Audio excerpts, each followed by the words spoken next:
नाशिकमधल्या खड्ड्यांच्या मुद्द्यावर शिवसेना युबीटी आता आक्रमक झाली आहे। शिवसेना युबीटीच्या वतीनं आज नाशिक महापालिकेच्या पायऱ्यांवर आंदोलन केलं जाणार आहे। महापालिकेकडून विशेष महासभा घेण्यास टाळाटाळ केली जात असल्याचा आरोप करण्यात येतोय। आंदोलनानंतर महासभा न घेतल्यास महापालिकेवर मोर्चा काढण्याचा इशारा आंदोलकांनी दिला आहे।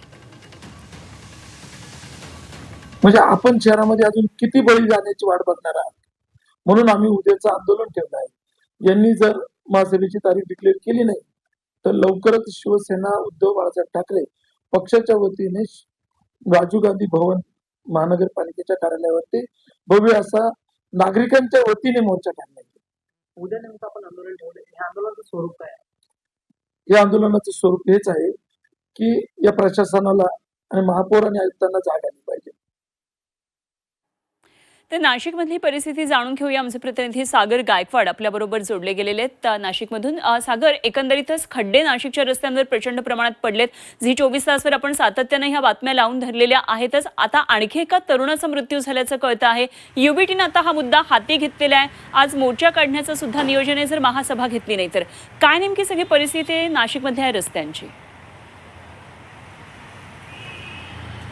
खरं तर नाशिक शहरामध्ये जिथे जाऊन तिथे खड्डे पडलेले आहेत। सिंहस्थ कुंभमेळ्याच्या पार्श्वभूमीवरती अनेक विकास कामं हाती घेतलेली आहेत आणि या विकास कामांतर्गत अनेक शहरातील रस्त्यांचं काम सुरू आहे। मात्र ह्या रस्त्याच्या कामाबरोबरच जो पर्यायी रस्ता त्यांनी ओपन केलेला आहे त्या ठिकाणी दुहेरी वाहतूक सुरू आहे, त्या ठिकाणीच मोठमोठे खड्डे पडलेले आहेत। यामुळे गेल्या 5 महिन्यांमध्ये 5 जणांचा मृत्यू झाल्याची घटना घडलेली आहे।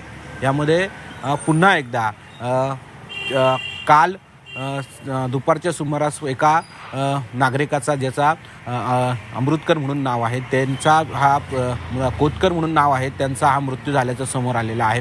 हे निलेश कोतकर खाजगी कंपनीमध्ये काम करतात। हे काल आपलं काम आटपून परवा 28 तारखेला आटपून निघालेले होते। त्यांचा अपघात झाला। अपघातानंतर त्यांना जिल्हा रुग्णालयात दाखल करण्यात आलेलं होतं।